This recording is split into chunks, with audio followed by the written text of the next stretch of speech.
Ganpati Bappa Morya. The story या माझ्या Marathi YouTube चॅनलवरती जगभरातून बघणाऱ्या सगळ्या माझ्या माणसांचं मी अगदी मनाच्या कोपऱ्यातून स्वागत करते. चला तर मग सुरुवात करूयात आजच्या आपल्या द स्टोरीजला. कुठेही गर्दी जमायला वेळ लागत नाही. एखादी स्कूटर फुटपाथवर जरी चढली तरी देखील आणि रस्त्याला खड्डा पडला तरी गर्दी चालताना माणसे 5 मिनिटासाठी खड्ड्याजवळ थांबली तरी देखील हजारोंचा जमाव. जेव्हा कोर्टासमोर एक बंद पोलिसांची गाडी थांबली आणि एका सुंदर तरुणीला पोलिसांच्या कडक पहाऱ्यात खाली उतरवण्यात आलं तेव्हा गर्दी झाली नसती तरच नवल वाटले असते.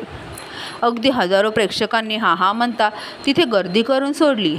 ती तरुणी अतिशय सुंदर होती, अतिशय घाबरली देखील होती. रडून तिचे डोळे सुजले होते आणि लालबुंद झाले होते. केस विस्कटले होते. ती इतकी घाबरली होती की कपड्याचेही तिला भान नव्हते. अंगावरची साडी कशीबशी गुंडाळली होती. सर्वांच्या नजरा चुकवीत ती पोलिसांच्या पहाऱ्यात कोर्टाच्या आवारात शिरली. बाहेरील वरांड्यातील एका खुर्चीत तिला बसवण्यात आले. सभोवताली पोलिसांचा कडक पहारा सुरू झाला. आता मात्र हजारो नजरा चुकवणे तिला शक्य नव्हते. इन्स्पेक्टर माने थोड्याच अंतरावर उभे होते. त्यांची अधूनमधून नजर त्या तरुणीवर पडत होती. त्यांच्याही मनात त्या तरुणीला पाहताच संघर्ष उडत होता. पण ते कायद्याच्या चाकोरीतून त्या तरुणीला कोणतीही मदत करू शकत नव्हते. त्या तरुणीला मॅजिस्ट्रेटपुढे उभे करायला अद्याप अवधी होता. वाट पाहणे त्यांना भागच होते. कोर्टात आले की अशीच वाट पाहावी लागते याची कल्पना त्यांना होती. अचानक गर्दीतून पुढे आलेल्या तरुणीकडे ते पाहतच राहिले. अगदी ध्यानीमनी नसलेली व्यक्ती अचानक गर्दीतून पुढे आली आणि इन्स्पेक्टर माने दचकल्यासारखे झाले. कारण जेव्हा ती तरुणी अशा काही प्रकरणात सुरुवातीला प्रवेश करती झाली तेव्हा काहीतरी भानगड व्हायला सुरुवात झाली होती. पण ही केस अगदी सरळ होती आणि या भानगडीला कोणतेही फाटे फुटू शकणार नाहीत याचा मानेंना विश्वास होता. ताई, तुम्ही इथं कशा? इन्स्पेक्टर मानेंनी ती तरुणी जवळ येताच आश्चर्याने विचारले. मनात ठरवूनही ते स्वतःच्या चेहऱ्यावर आश्चर्य न आणता राहू शकले नाहीत. गर्दी पाहून आले, तुम्हाला दुरूनच पाहिलं. रजनी त्या तरुणीकडे पाहत शांतपणे बोलली. ती तरुणी का कोण जाणे पण रजनी काटकरकडे रोखून पाहत होती. हिला तुम्ही ओळखता? मानेने अचानक भानावर येत प्रश्न विचारला. नाही, पण कुठंतरी पाहिल्यासारखं वाटतंय. वर्तमानपत्रात हिचा फोटो तुम्ही पाहिला होता. हिचा डान्स शिकवण्याचा क्लास आहे ठाकूरद्वारमध्ये. आत्ता आलं लक्षात. हिच्या वर्गाच्या मदतीसाठी गेल्या महिन्यात वर्गातील मुलींनी कार्यक्रम सादर केले होते. फार गाजला होता तो कार्यक्रम. हो, वर्तमानपत्रात फोटो छापून देखील आले होते. सुधा बोरावके. हो, माने दबक्या आवाजात बोलले. पुन्हा रजनी काटकरची नजर तिच्या नजरेला भिडली. डोळ्यांच्या भाषेत दोघेही काहीतरी बोलत नाहीत ना असाच भास मानेंना होत राहिला. दुसरी कुणी व्यक्ती असती तर इन्स्पेक्टर मानेंनी तिला सरळ हकलून काढली असती. पण रजनीला ते जा म्हणून सांगू शकत नाहीत. ती समोर येताच आपल्या मनावर इतके दडपण काय येते हेच मुळी त्यांच्या लक्षात येत नव्हते. खुनाचा आरोप आहे हिच्यावर. हो, सिद्ध झाला आरोप? ताई, भक्कम पुरावा आमच्या हातात आहे. सिद्ध होणं न होणं हे कोर्टात ठरणार आहे. माने, मी हिच्याशी बोलू शकते का? नाही, तुम्ही समोर थांबा. मी भलतं काहीही बोलणार नाही, ती थंडपणे बोलली. पण इन्स्पेक्टर मानेंनी सरळ नकार दिला. हिची भेट करून दिली तर यदाकदाचित ही कैदीही नाहीशी होऊ शकेल हेच दडपण त्यांच्या मनावर होते. सुधा बोरावकेला कोर्टात उभे करण्याची वेळ आली. आरोपपत्र सादर करण्यात येणार नव्हते तर प्राथमिक पुरावे सादर करून 7 दिवसांचा रिमांड पोलिसांना मागून घ्यायचा होता. तासाभरात कोर्टात नेलेल्या सुधाला बाहेर आणण्यात आले तेव्हा तिच्या डोळ्यांतील अश्रू संपले होते किंवा थांबले होते. पदर तोंडावर धरून ती सर्वांचे डोळे चुकवण्याचा निष्फळ प्रयत्न करत होती. तिला का पकडण्यात आले हे मात्र अनेकांना माहीत नव्हते. 7 दिवसांचा रिमांड घेऊन पोलिसांनी तिला पुन्हा बंद गाडीत घातले. तोपर्यंत रजनी काटकर तिथेच होती. इन्स्पेक्टर मानेंकडे तिचे मुळीच लक्ष नव्हते. पण मानेंनी मात्र तिच्यावरचे आपले लक्ष मुळीच ढळू दिले नव्हते. गाडी निघून गेली आणि इन्स्पेक्टर माने रजनीजवळ आले. ती एकटक दूरवर जाणाऱ्या बंद गाडीकडे रोखून पाहत होते. इतक्या गर्दीत माने जवळ आल्याचेही तिला भान नव्हते. ताई, कसला विचार करताय? अचानक मानेंनी तिला तंद्रीतून जागे केले. ती दचकल्यासारखी झाली. माने येऊन असा प्रश्न विचारतील हे तिच्या ध्यानीमनीही नव्हते.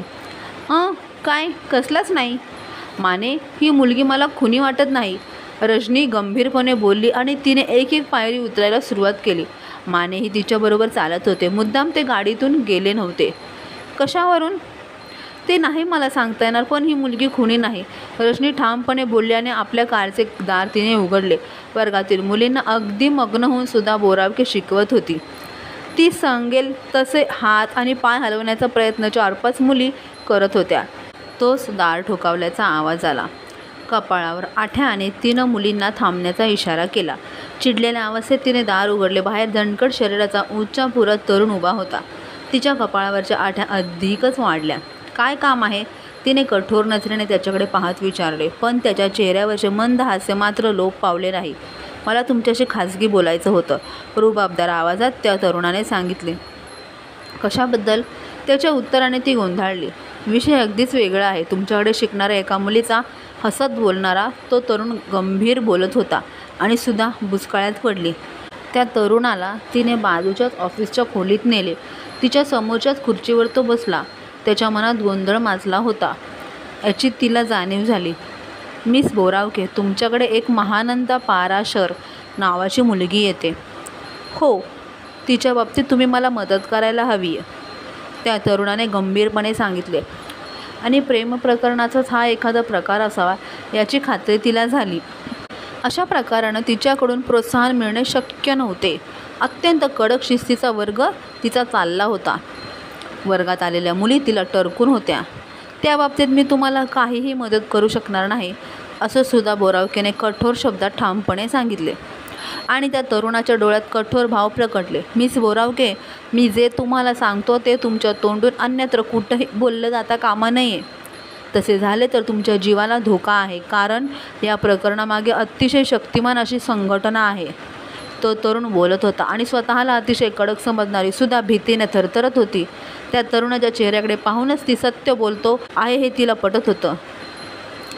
तुम्ही जर माझ्या सूचना पाळल्या नाही तर एखाद्या अपघात घडू शकतो किंवा एखादा सुरा तुमच्या छातीत खुपसला देखील जाऊ शकतो. मुंबईची तर माहिती तुम्हाला आहेच. तसं पाहिलं तर या मुंबईत काहीही घडू शकतं. तुम्हाला माझ्याकडून हवाय तरी काय, दबलेल्या आवाजात तिने विचारले. ती मुलगी, पण ती माझ्याकडे थोडीच राहते. ती कोट्याधीशाची मुलगी आहे. हो, त्यांच्याच मदतीनं मी हा वर्ग सुरू केलेला आहे. माझी पहिली विद्यार्थिनी आहे तीच, म्हणूनच इथं आलो. तिच्या गाडीत 2 हत्यारबंद रक्षक असतात. शिवाय ड्रायव्हर देखील सैन्यातील हवालदार आहे. त्यांच्याकडेही शस्त्र असतं. हो, सुद्धा घाबरले होते आणि हा नेमक्या कोणत्या उद्देशाने आलेला आहे हे ती पाहत होती. तिच्याशी बोलणं देखील मला जमणार नाही, पण मला तिच्याशी बोलायचंच आहे. ती येण्यापूर्वी अर्धा तास मी इथं येईन, या खोलीत बसेन. ती आली की तिला तुम्ही घेऊन आत या. मला फक्त 10 मिनटं पुरे आहेत. तिनं घरी सांगितलं तर ते तुम्ही पहा. तेवढा धोका तुम्हाला पत्करायला हवा. पण का? तुम्हाला जिवंत राहायचं आहे म्हणून. त्या तरुणाचा आवाज कठोर होता आणि सुद्धा बोरावके अतिशय हादरली होती. घाबरून आणि मृत्यूच्या भीतीने तिचे लक्ष वारंवार त्याच्या चेहऱ्याकडे जात होते आणि डाव्या हाताने ती गळा चाचपडत होती. मिस बोरावके, तुम्हाला जगायचं आहे. अगदी साधीसुधी कामगिरी आम्ही तुमच्यावर सोपवित आहोत. त्यावेळी जाताना मी तुम्हाला 2000 रुपये देणार आहे. तुम्ही शब्द दिलात तर मी या क्षणीही 2000 रुपये देऊ जाऊ शकतो. नको, मला विचार करू देत. जरूर करा, पण ही गोष्ट तुमच्यापुरतीच ठेवा, कारण तुम्हाला जगायचं आहे. हो, मी उद्या भेटेन तुम्हाला, पण इथं नको. या मुलींना ते सहन होणार नाही. संशयाचं वातावरण पसरेल, ती दबक्या आवाजात म्हणाली. आणि तो तरुण हसला. नाही, मी कुठंही वेगळ्या ठिकाणी तुम्हाला भेटेन. तुम्ही मुळीच काळजी करू नका. आमची काळजी तुम्ही घ्या, तुमची आम्ही घेऊ. तो तरुण झटक्यात उठला आणि तरातरा तिथून निघून गेला. बाहेरच्या मुलींना काहीही वाटले नाही. अधूनमधून क्लासची चौकशी करण्यासाठी माणसे ये जा करत होती असंच त्यांना वाटलं. क्लासमध्ये शिकवण्यास तिचे मुळीच लक्ष लागत नव्हते. ती घाबरली होती. तिने मुलींना लवकरच सोडून दिले होते. संध्याकाळी सुट्टी घेण्यात देखील आल्याचीही तिने नोटीस लावली होती, कारण संध्याकाळीच महानंदा येणार होती. तिच्या मनात थैमान सुरू झाले. भयंकर विचार तिच्या डोक्यात घोळू लागले. तो तरुण धमकी दिल्याप्रमाणे वागल्याशिवाय राहणार नाही हे तिला पटले होते, पण धमकी दिली म्हणून ती कोणतीही तडजोड करायला तयार नव्हती, कारण महानंदाच्या वडिलांनी तिला मोठे केले होते. तिच्या आईवडिलांनीच ही जागा क्लाससाठी तिला घेऊन दिली होती आणि आता महानंदाबरोबर त्या तरुणाला बोलू द्यायचे हे मानायला ती तयार नव्हती. पण नाही म्हणले तर तिला धोका होता. दुसऱ्या दिवशी ती कशीबशी वर्गात आली. सर्व मुली श्रीमंतांच्या होत्या. एकाएकी वर्गाला सुट्टी देणे तिला जमण्यासारखे नव्हते. विचारांच्या तंद्रीत ती बसमधून उतरली आणि झपाझप वर्गाच्या रोखाने चालू लागली. मिस बोरावके, मी तुम्हालाच भेटायला चाललो होतो. एकाकी तिच्या कानात आवाज शिरला. तो आवाज ती जन्मात विसरणे शक्य नव्हते. झपाझप पावले टाकी तो तरुण तिच्याच रोखाने येत होता. शरीराचा थरकाप उडाला होता तिच्या. काय ठरलं? घाईघाईत त्याने विचारलं. मी ठरवलं नाही. कसेबसे शब्द तिच्या तोंडून बाहेर पडले. आज ठरवणार होता ना? हो, पण मी निर्णय घेऊ शकले नाही. तिला धोका झाला तर मी आयुष्यातून उठेन, ती थरथरत्या आवाजात बोलली. तिचे संपूर्ण शरीर थरथरत होते. त्या तरुणाकडे पाहण्याचे धैर्य देखील तिला नव्हते. पण तिला धोका होणार हे तुम्हाला कुणी सांगितलं? त्या तरुणाने आश्चर्याने विचारलं. मला तसं वाटलं. अजिबातच नाही.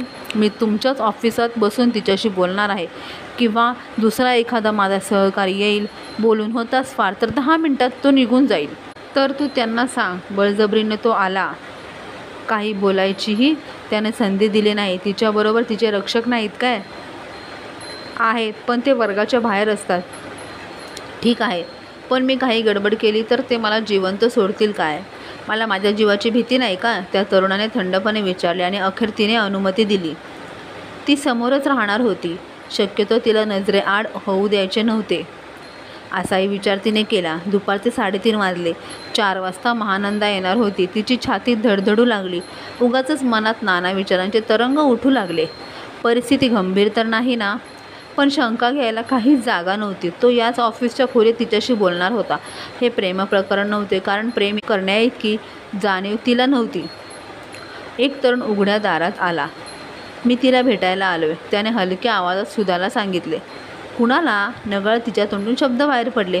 महानंदाला, त्या तरुणाने कठोर आवाजात सांगितले.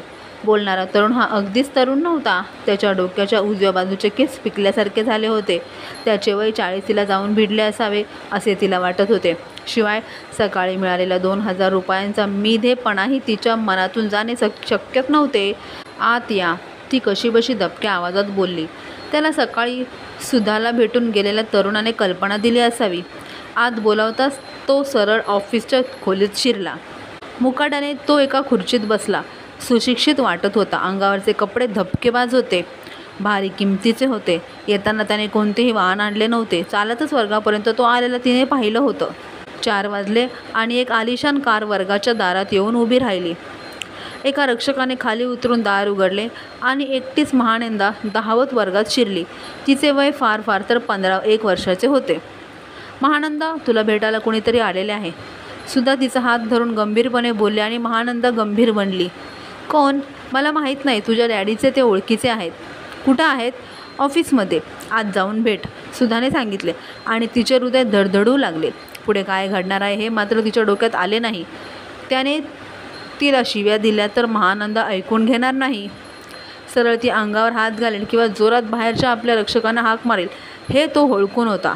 आणि तसे झाले तर भरपूर फी देणारे एक गिराईक आणि न सांगता मदत करणारे एक कोट्याधीश कुटुंब दूर जाणार होते.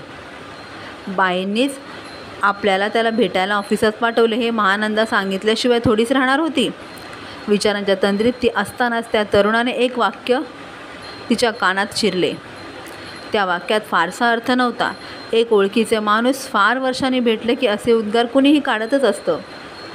नंतर धप्प असा आवाज झाला. लागोपाठ एक किंकाळी देखील बाहेर फुटली गेली. धाड असा आवाज झाला आणि वेड्यासारखी ती आत धावली. कुणीतरी खिडकीतून उडी मारली असावी असे तिला वाटले. महानंदा खाली पडून तडफडत होती आणि तिच्या छातीवर रक्त होते. सूर्याची लखलखीत मूठ दिसत होती. वेड्यासारखी ती खाली वाकली आणि तिने मूठ धरून सूर्य जोरात खेचला. रक्त तिच्या अंगावर उसळले आणि त्याचवेळी तिचा सूर्याचा हात मागून मजबूत पंजात पकडला गेला. पोलीस आले तेव्हासुद्धा ती वेड्यासारखी घाबरलेली होती. तिचा एक शब्दही मानायला ऐकायला पोलीस तयार नव्हते. महानंदाचा खून केला म्हणून तिलाच मुद्देमालासह अटक करण्यात आली होती. आणि दुसऱ्या दिवशी त्या बातमीने वर्तमानपत्रांची पहिली पाने रंगलेली होती. अशी ही महानंदेच्या खुनाची रहस्यकथा. हा आहे भाग 1. दुसरा भाग मी लवकरच अपलोड करेन. अशाच रहस्यकथा आणि वेगवेगळ्या प्रकारच्या कथा जर तुम्हाला ऐकायला आवडत असतील तर माझ्या द स्टोरीजला नक्की सबस्क्राईब करा. आणि तुमचं हे प्रेम माझ्यावरती असंच राहू द्यात. तुमचं प्रेम जर उत्तरोत्तर वाढत गेलं लाईक्सच्या माध्यमातून आणि सबस्क्रायबर्सच्या माध्यमातून तर खूपच छान, खूप आनंद. तुमच्या प्रतिक्रिया कशाही असतील नक्की कमेंटद्वारे कळवा. चला तर पुन्हा भेटूयात पुढच्या आपल्या द स्टोरीजमध्ये. धन्यवाद.